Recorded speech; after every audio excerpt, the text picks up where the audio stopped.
The consequences of Israel's war on Gaza is causing a maritime crisis in the Red Sea, one that has drawn in major powers like the United States, the UK, and China.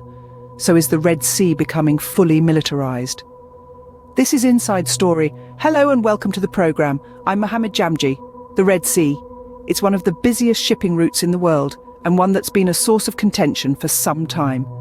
Houthi fighters in Yemen have been targeting vessels they say are linked to Israel since the war on Gaza began.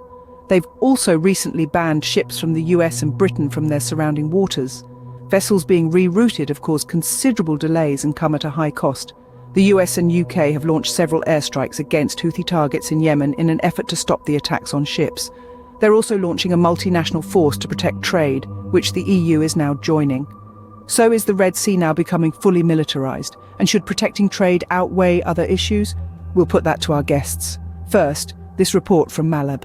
British-owned cargo ship Islander is the latest merchant ship to be targeted by Yemen's Houthi rebels. Just days earlier, another UK-registered ship, the Ruima, was hit. It now stands at risk of sinking in the Gulf of Aden.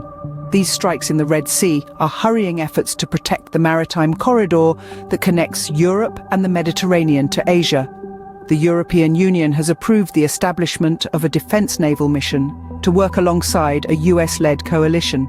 So far, the Pentagon says its operation in the region has been successful in protecting cargo ships sailing through what has become perilous waters. Do some of the missiles get through every now and then? Yes, we've seen that happen. But for the majority of the time, our engagements have been successful. Our allies' engagements have been successful, and we know the importance of this waterway. We know that 10 to 15% of the world's commerce flows right through here. The US and UK have launched several airstrikes against Houthi targets in Yemen, but the Houthis, who insist they're targeting ships linked to Israel, say they won't stop until it ends its month-long war in Gaza.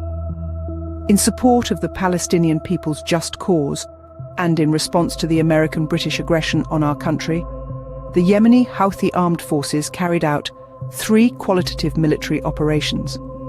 The first operation was conducted by the missile force and the unmanned aerial vehicles of the Yemeni armed forces targeting Zionist enemies in southern occupied Palestine. Hostilities in the Red Sea are significantly affecting global trade, with European shipping companies feeling the pinch. Ships are being rerouted to avoid the Suez Canal, increasing transit times and costs. But experts are skeptical. Additional military intervention will deter the Iranian-backed Houthis. The fact that the United States has designated the Houthis as a terrorist organization and the Europeans are coming through with this move